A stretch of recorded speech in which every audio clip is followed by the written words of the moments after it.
వాళ్ళు నీ దగ్గర ఉండాలా లేదా మీరు చెప్పండి. ఇలా వాళ్ళకు రెడ్ కార్పెట్ నువ్వు వేసిన వాళ్ళే చెప్పండి.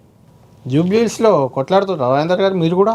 అంటే ఎందుకు అడుగుతుందా అంటే ఇది ఈ మధ్య బండి సంజయ్ ధర్మపురి అరవింద్ కామెంట్లు చూసి అది కిషన్ రెడ్డి అడ్డా ఆయన చూసుకుంటాడు మాకు సంబంధం లేదనే రకంగా మాట్లాడుతున్నారు. అంటే మిగిలిన బీఆర్ఎస్ కాంగ్రెస్ ఏమో సమిష్టిగా అక్కడ మకాం వేసి మంత్రులు మాజీ మంత్రులు అంతా, మీరు మాత్రం కొంత హైదరాబాద్కే వదిలేశారు, మిగిలిన లీడర్లు పెద్దగా అక్కడ ఇన్వాల్వ్ కావట్లేదు, మాకేం సంబంధం అది కిషన్ రెడ్డి పార్లమెంట్ అనే రకంగా చూస్తున్నారు. ఉందా పోటీలు ఉన్నారా మీరు? తప్పకుండా జూబ్లీ మా క్యాడరు మా లీడర్లు అంతా అక్కడ అడ్డబెట్టింది.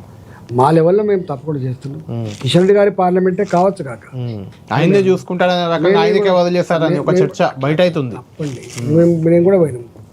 నిర్ణయం వారి పార్లమెంట్ కాబట్టి వారు నిర్ణయం చేయొచ్చు క్యాండిడేట్ని, కానీ వారు చెప్తుండొచ్చు, కానీ అక్కడ మాత్రం అందరం పనిచేస్తున్నాం.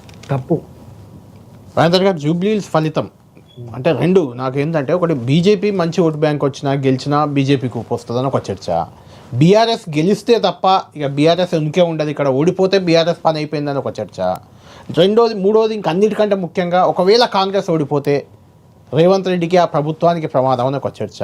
ఒక సీనియర్ పొలిటీషియన్గా గత ఉప ఎన్నికలు ఇవి ఇంత అంటే ఒక నాయకత్వం ఒక పార్టీని ఇబ్బంది పెట్టే అంత చర్చలు జరగలేదు అప్పుడెప్పుడు. అంటే మీ హుజరాబాద్ ఎన్నిక తప్ప ఏది అంతా కాలేదు. ఎలా చూస్తారు దీన్ని? వాస్తవంగా బీఆర్ఎస్ పార్టీ ఉంది, న్యాచురల్ వాళ్ళ సిట్టింగ్ సీట్ ఉంది. అవును, వాళ్ళ వైఫ్నే పెట్టిండ్రు, సిట్టింగ్ సీట్ కాబట్టి ఆయన చనిపోతే వైఫ్ని పెట్టిండ్రు కాబట్టి సానుభూతి పనిచేస్తుందని రకరకాల దాని మీద ఆశ వాళ్ళు ఉన్నారు. అవును. రెండో ఆశ వాళ్ళకి ఏముందంటే, ఇక్కడ మా సీట్ కూడా మేము గెలవకపోతే ఇప్పటికే పతనమవుతున్న మా పార్టీ మరింత పతనమయ్యేటువంటి ఆస్కారం ఉంది, రేపు మా చేతికొచ్చే ఆస్కారం వాళ్ళకు ఉండొచ్చు. రెండోది జనరల్గా బై ఎలక్షన్ జరుగుతున్నప్పుడు మీకు తెలుసు ఆనాడైనా ఈనాడైనా అడ్వాంటేజ్ ఉంటుంది. అధికార పార్టీ అంటే గట్టి పరిస్థితి గెలిచి తీరాలి, అనేక రకాల అడ్వాంటేజెస్ వాళ్ళకు ఉంటాయి. అవును. ఇప్పుడు రేవంత్ రెడ్డి గారికి అక్కడ గెలవకపోతే తన మీద విజృంభిస్తున్న శక్తులు ఏవైతున్నాయో రేపు రెట్టింపు విజృంభణ జరగవచ్చు, రేపు అయినా నాకు హైకమాండ్లో నెగిటివ్ కావచ్చు అని భావన ఆయన. అంటే ఎట్టి పరిస్థితుల్లో కూడా అధికార పార్టీకి బై ఎలక్షన్లలో పాజిటివ్ ఉండాలి కాబట్టి ఆ కొట్టాడు ఆయన కొట్టాలి.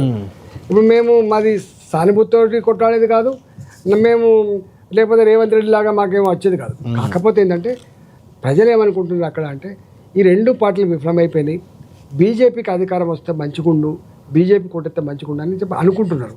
కానీ జూబ్లీస్లో 100% పడుతుందా అంటే చెప్పలేడు. కానీ మొత్తం మీద అయితే యువకులలో, వ్యాపార వర్గాలలో, పేద వర్గాలలో మాత్రం మోడీ గారన్న ఇష్టం ఉంది, భారతీయ జనతా పార్టీ అనే ఇష్టం. ఎవరికి మీతో ఎవరితో పోటీగా అనిపిస్తుంది ఇక్కడ ఇప్పుడున్న వాతావరణంలో? ట్రయాంగిల్ పోటీ ఉంది, ఇక్కడ ట్రయాంగిల్ ఫైటే ఉంటుంది. రాజేందర్ గారు, ఇంతకుముందే మీరు గత ఇంటర్వ్యూలో నాతో కవిత పార్టీలో ఉన్నప్పుడు మీరు ఒక మాట అన్నారు, కవితకి కేసీఆర్కి అతకదు, ఆయనతో ఒక్కసారి చెడిందంటే బయటకు పోవాల్సిందని మీరు ఎప్పుడో కవిత పార్టీలో ఉన్నప్పుడు చెప్పిన మాట ఇది. ఇప్పుడు ఆమె బయటకు వెళ్ళిపోయారు, బీసీ నినాదం ఎత్తుకున్నారు, బీసీ పార్టీ అని పెడతామంటున్నారు. ఆమె పార్టీ ప్రభావం ఎలా ఉంటుంది, ఆమె ఎఫెక్ట్ తెలంగాణ రాజకీయాలపై రానున్న ఎన్నికల్లో ఏమన్నా ఉంటుందా? ఆమె గురించి నేను మాట్లాడదలుచుకోలేదు. వాళ్ళకి ఏం సంబంధం అండి బీసీల గురించి? నేను పాలసీగా చెప్పిన, కేసీఆర్తో ఒకసారి చెడింది అంటే మళ్ళీ అతకదని చెప్పారు.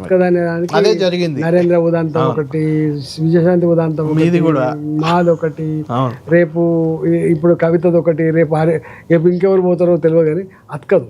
తాత్కాలికంగా ఏమైనా అతికినట్టు కనబడ్డా, తాత్కాలిక అవసరాల కోసం కలిసి ప్రయాణం చేసిన, దీర్ఘకాలికంగా మాత్రం ప్రయాణం చేయలేదనేది చారిత్రక సత్యం. అది బీఆర్ఎస్ పార్టీ ఎన్నిసార్లు గెలిచినా వాళ్ళ కుటుంబం ముఖ్యమంత్రులు అయితే తప్ప ఇంకొక కులమైన కానీ ఇంకొక వ్యక్తి కానీ ముఖ్యమంత్రి ఆస్కారం ఉంటుంది. అది మీరు చెప్పండి. ఇప్పుడు చంద్రబాబు నాయుడు గారు ఉన్నారు, చంద్రబాబు నాయుడు గారి పార్టీలో వాళ్ళు అవుతారు, లేకపోతే వాళ్ళ కొడుకు అవుతారు, లేదా మళ్ళీ ఇంకా మనవడు అవుతారు కావచ్చు, కానీ వేరే వాళ్ళు ముఖ్యమంత్రి అయ్యేటువంటి ఆస్కారం ఉందా చెప్పండి? జాతీయ పార్టీలు ఉన్నాయి. జాతీయ పార్టీలలో కూడా ఇక్కడ భారతీయ జనతా పార్టీ ఇప్పటిదాకా గెలవలేదు. గెలిచిన పార్టీ ఏమైనా ఉంది, 40 అది కాంగ్రెస్ పార్టీ. కాంగ్రెస్ పార్టీ పేరుకేమో మాది ఎస్సీల బీసీల పార్టీ, ఎస్టీల పార్టీ అని చెప్పుంటారు కదా. మరి ఎందుకో 50 ఏళ్ళు వాళ్ళ అధికారం ఉన్నారు. 50 ఏళ్ళు అధికారం ఉండగా కూడా మరి ఈ రాష్ట్రంలో ఒక బీసీ ముఖ్యమంత్రికి అర్హత లేదా? ఒక బీసీ ముఖ్యమంత్రి చేసేటువంటి అది లేదా చెప్పండి? ఇవాళ అధికారం లేనప్పుడు మాట్లాడడం వేరు, అధికారం ఉన్నప్పుడు మాట్లాడడం వేరు. చెప్పే మాటకి చేసే పనికి పొంతన లేదు. భారతీయ జనతా పార్టీ ఇప్పుడు దాకా అధికారం రాలేదు, కానీ మొట్టమొదటిసారిగా స్వయంగా మోడీ గారు ఎల్బీ స్టేడియంకి వచ్చి ఇన్నేళ్ళుగా ఇన్ని పార్టీలకు అధికారం ఇచ్చిండ్రు, ఒక బీసీ ముఖ్యమంత్రి చేయలేదు, మాకు అధికారం ఇవ్వండి మేము ఒక బీసీ ముఖ్యమంత్రి చేస్తా అని చెప్పి అది ఫెయిల్ అయింది కదా నినాదం, మీకు ఇయ్యలే కదా, మీకు ఓట్లు వేయలే కదా జనాలు. ఒక మాట చెప్పాను, మేము అప్పటికే అంటే డిసిషన్స్ ఎప్పుడు కూడా సక్సెస్ దేని మీద ఆధారపడి timely decision timely timely decision